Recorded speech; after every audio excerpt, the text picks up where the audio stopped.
Describing myself? Okay, here we go. I'm not very tall, one red toe, loose knuckles. I love my cat, I love my son. Flip that order. Alligator mouth.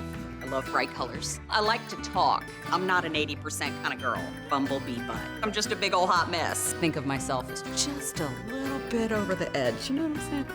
Welcome in. My name's Mary, and I have some stories. Let's get into it. There's a lot of things I could tell you about me. I love people. That's the standard answer, right? Is I love people and I love to travel. I really do. That's a big chunk of what makes me who I am.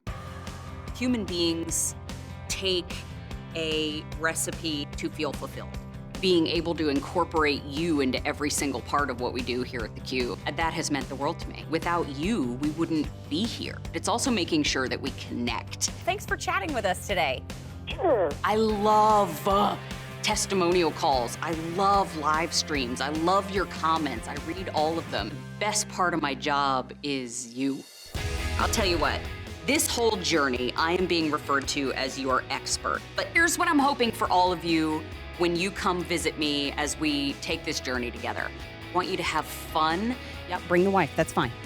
I also hope that maybe you'll learn something along the way, but we can do it together. You know what? I got strong elbows and shoulders, so y'all jump on either side and I'll be your guide through it. What do you say?